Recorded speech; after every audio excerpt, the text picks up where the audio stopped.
Mr.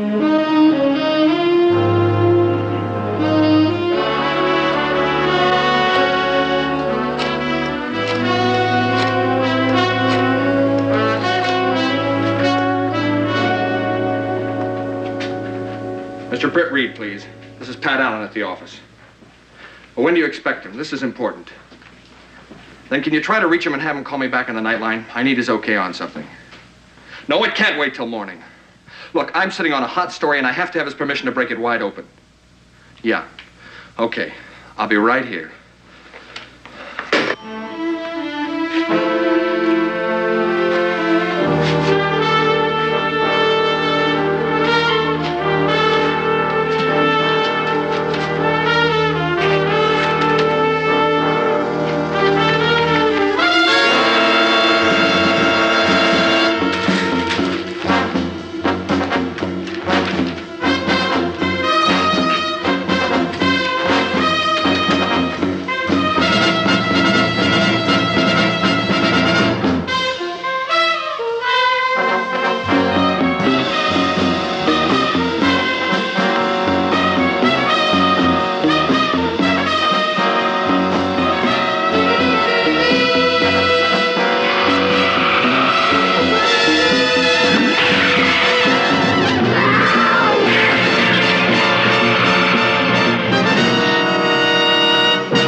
Another challenge for the Green Hornet, his aide, Cato, and their rolling arsenal, the Black Beauty.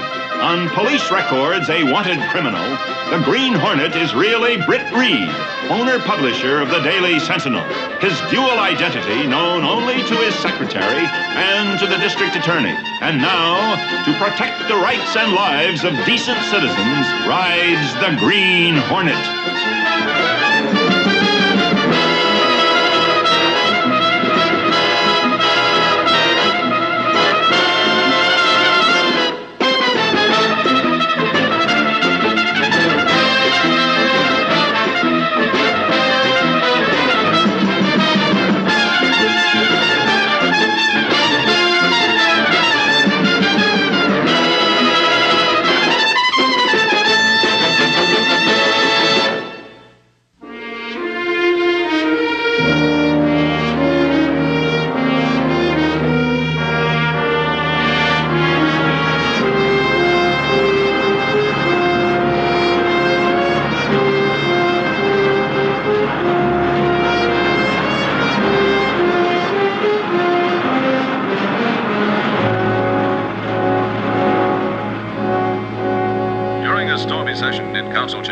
City Councilman Bright assured the mayor's special committee that he would vote against any increase in taxes this year.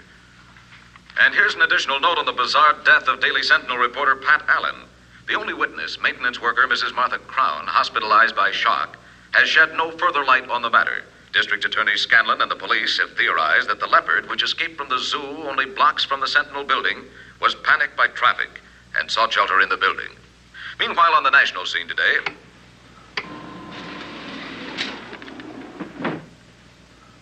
But how could the leopard have gotten to the city room 8 floors above the street? And why would it kill Pat Allen? That's something we have to find out. How's Mike taking it? Badly. He's in there now cleaning out Pat's desk.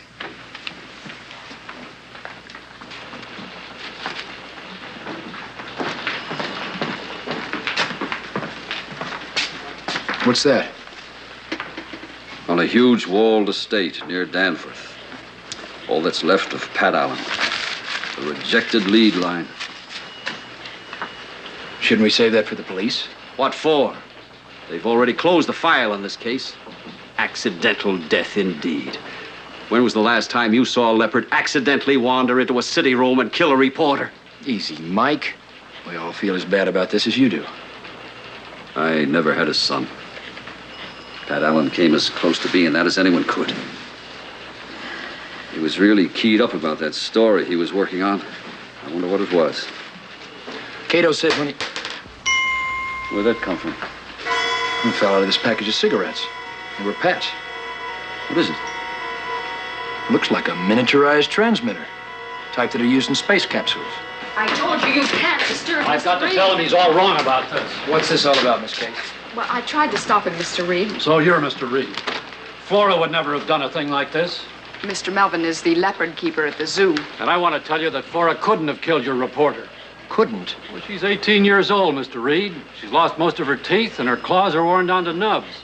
If she were still in the jungle, I don't think she'd be alive. She was mighty lively last night. Did you write this story? So happens I did. Why? I've lived with these animals all my life, and none of them would hurt anyone. That's something poor Pat Allen might find hard to believe. The boy was just starting a great career, and it went out that window with him. Thanks to your leopard. Oh, Mr. Reed? Mr. Reed? Where will you be? At home. I'll be back in about an hour. Well,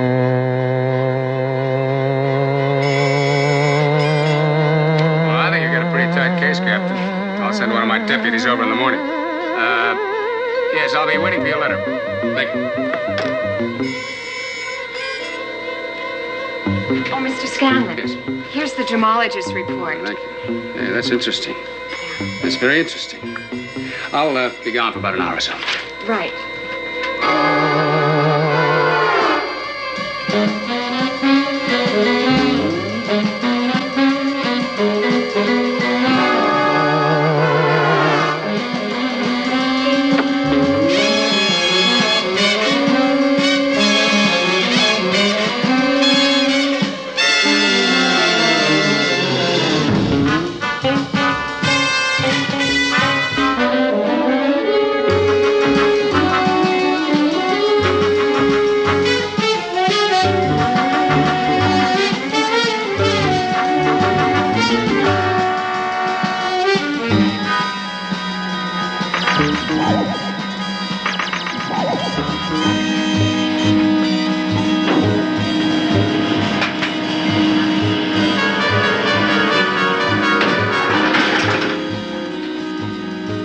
If you hadn't buzzed me, I would have called you.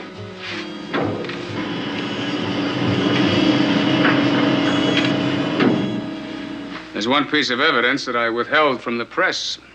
There was a good-sized diamond found on your reporter's desk. Diamond? Here's the gemologist's report on it. The stone is genuine, all right. It's worth between $10,000 and $15,000. That fits in. With what? This.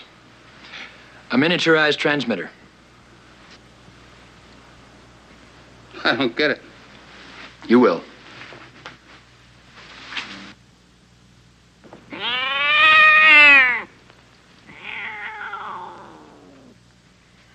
Now, do you understand?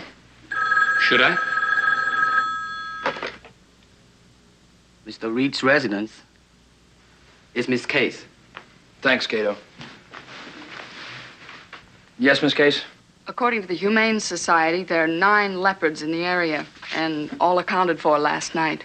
Thanks. Something else. 3 years ago, we did a feature on a gemologist, Frank Miller. Dig out a copy and get it right to me? Fine. Miller?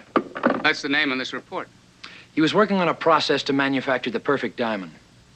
The stone Pat had might be one of his. But why? Well, supposing Pat Allen stumbled onto something much bigger than he expected. To cover, someone using this, tuned to send out an ultra-high frequency tone, and a leopard trained to respond to that tone and kill the nearest human to it. That someone programmed Pat Allen to die.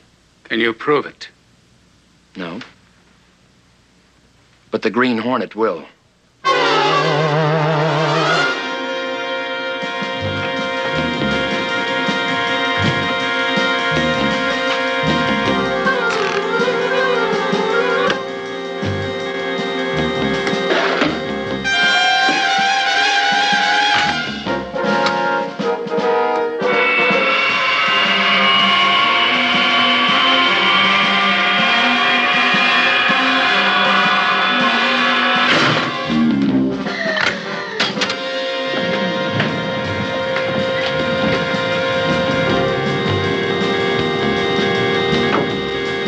Check the scanner, Cato.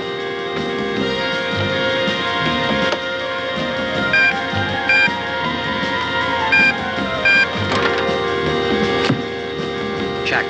Stick to the back streets, Cato.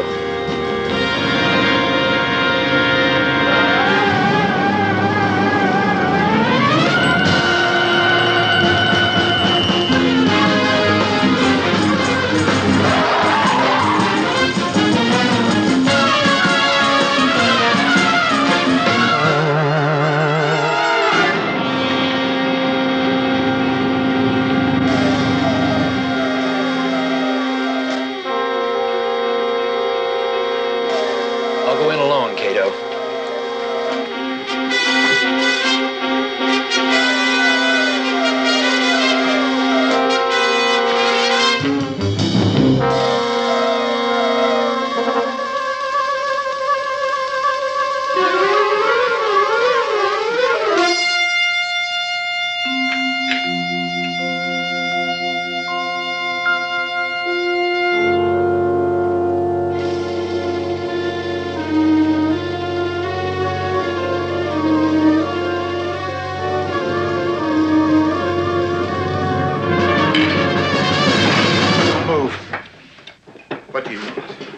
Do you know who I am?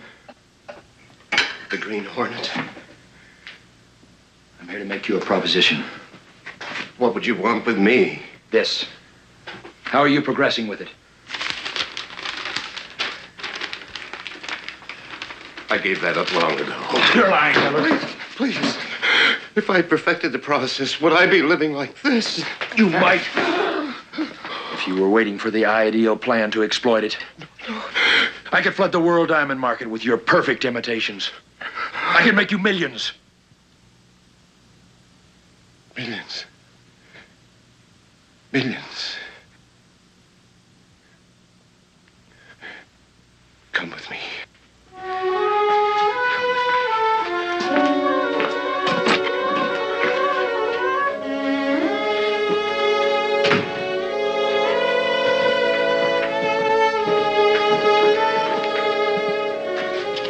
This is the oven.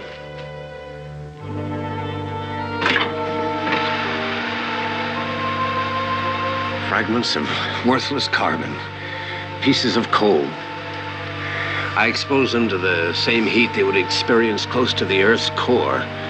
Of course, I prepare them chemically first, rendering them singly refractive, the mark of the pure diamond.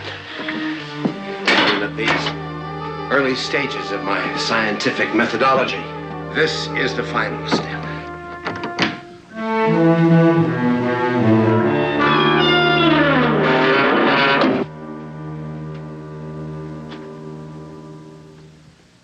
Come closer.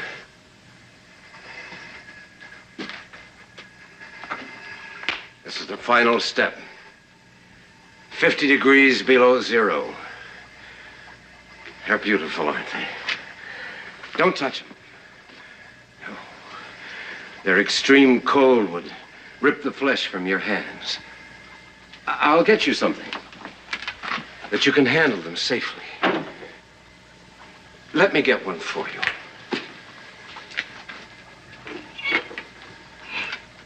There. Isn't it beautiful? Examine it. Look at it. Have a good look at it. Examine it closely.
Okay. Did Miller get away?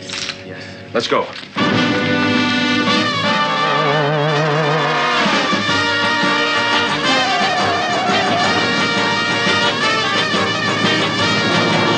Cato, Activate the scanner generator. Activated.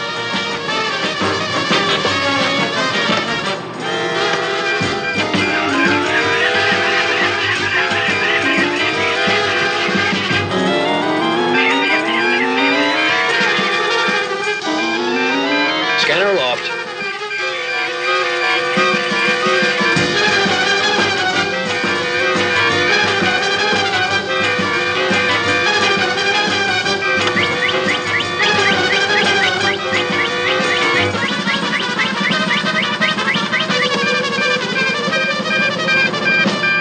Got him, Cato. Coordinates 2, 47, and 19. Let's go.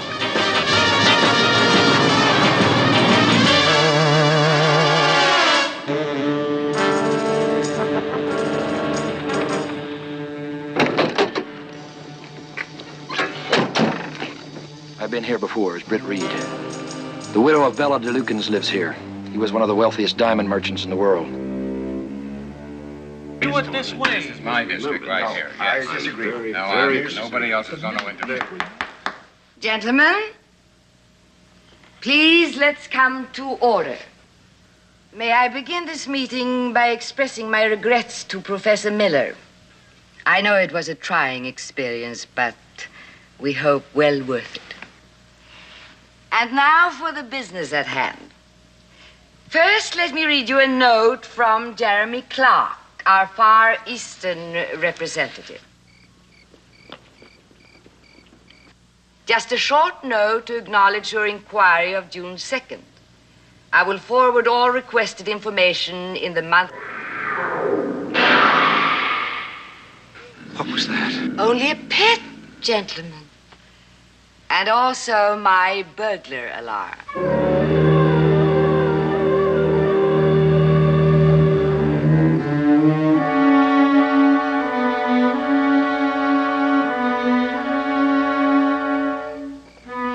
And so, by including Professor Miller's diamonds in the shipments of my late husband's genuine merchandise, we can improve and increase profits 1,000-fold. Then there'll be enough for all of us. You told me you got rid of him. I thought I had. The Honorable Mr. Miller. Please. I was frightened. No need to be.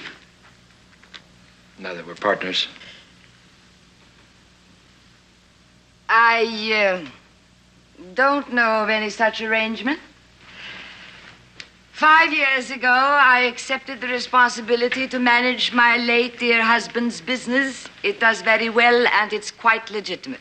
Naturally. But you cut me in, or I cut you out. And I want half. And how do you propose to do that? By informing the International Diamond Merchants Association of your operation. You know my terms. Take them or leave them.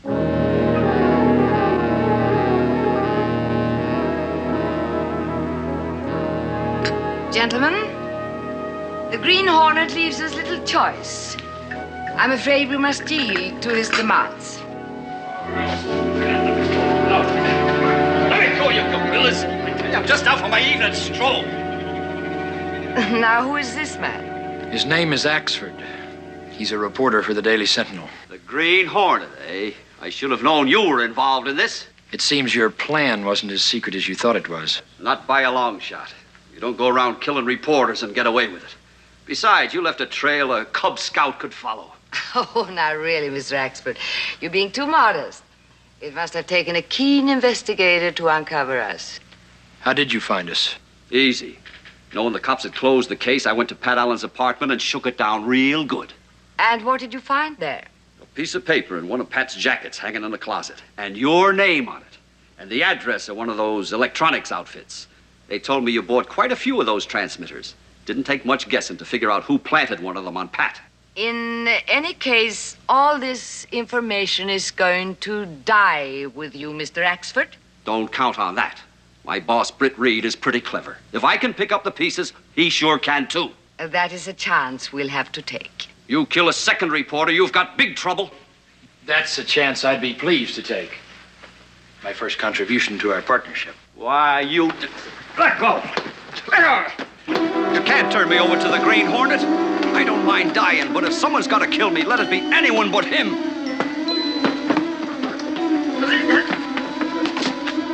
We'll take him.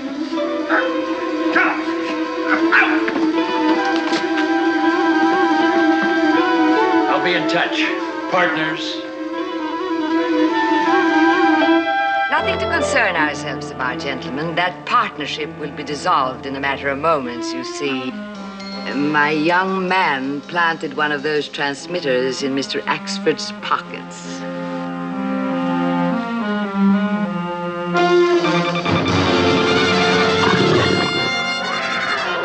She's released the leopard. Double cross. Now, isn't that beautiful, Wyatt? We better make our stand here. That cat can outrun us.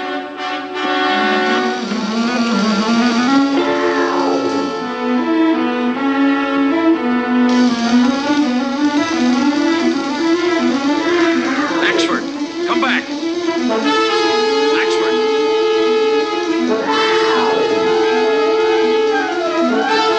Axford. Axford, the cat's after you. Axford.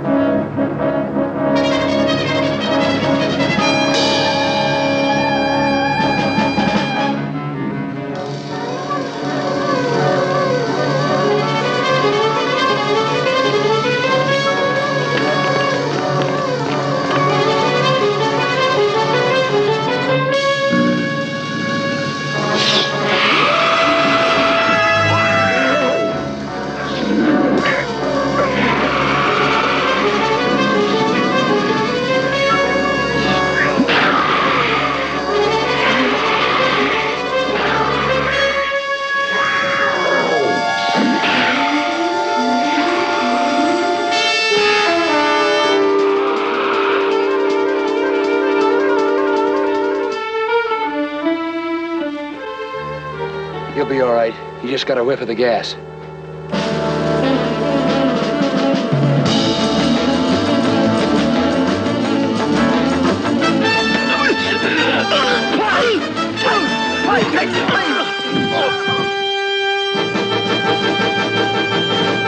Let's get back to the house. The time has come to end a beautiful partnership.